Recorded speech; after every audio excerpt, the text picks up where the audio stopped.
మరి తెలుగుదేశం పార్టీ స్థాపించిన దగ్గర నుంచి ప్రతి ఏడాది క్రమం తప్పకుండా మహానాడు నిర్వహించుకోవడం జరుగుతుంది. అయితే ఈ ఏడాది కడపలో మహానాడు చేయాలని చెప్పేసి మరి ఆ పోలిట్ బ్యూరో నిర్ణయించడం జరిగింది. అయితే ఈ నిర్ణయం కొంత ఆలస్యం అయినప్పటికీ కూడా ముఖ్యంగా యుద్ధ వాతావరణం ఉన్నటువంటి నేపథ్యంలో ఒకవైపు యుద్ధం జరుగుతున్నప్పుడు మనం మహానాడు చేయడం బాగుంటుందా లేదా అని చెప్పేసి ఆ మీమాంసలో ఉండి కొంత ఆలస్యం అయింది. ఎప్పుడైతే ఈ యుద్ధం మరి ఆగిపోయినటువంటి సందర్భంలో తప్పనిసరిగా మహానాడు చేయాలని చెప్పేసి మరి పోలిట్ బ్యూరో అంతా కూడా నిర్ణయించడం జరిగిందని చెప్పి తెలియజేస్తున్నాం. కనుక ఈ నెల 27, 28, 29 ఈ 3 రోజుల్లో మరి కడపలో ఘనంగా సీకే దిన్ని మండలంలో ఆ హైవేకి ఆనుకునే మేము మహానాడు ప్రాంగణం చూడడం జరిగింది. అక్కడ ఘనంగా చేయబోతున్నామని చెప్పేసి మీ ద్వారా తెలుగుదేశం పార్టీ కుటుంబ సభ్యులకు ప్రజలకి తెలియజేస్తున్నాం. ఇందులో మొదటి 2 రోజులు నాయకుల్ని ఏ స్థాయి నాయకులు అంటే మండల స్థాయి నాయకుల వరకు కూడా అలాగే యూనిట్ క్లస్టర్ వరకు కూడా మనం పిలవడం జరుగుతుంది. స్టేట్ బాడీ మెంబర్స్ కావచ్చు, పోలిట్ బ్యూరో మెంబర్స్ కావచ్చు,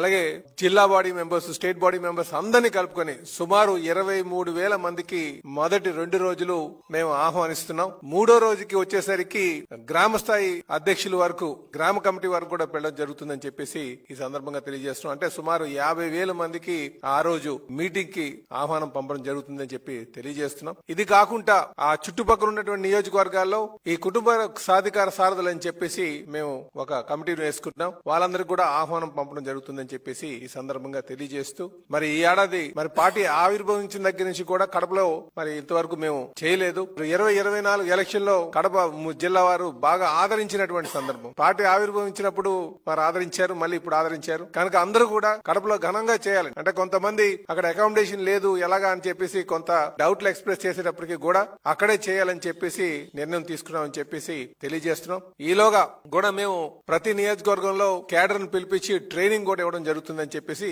తెలియజేస్తున్నాం.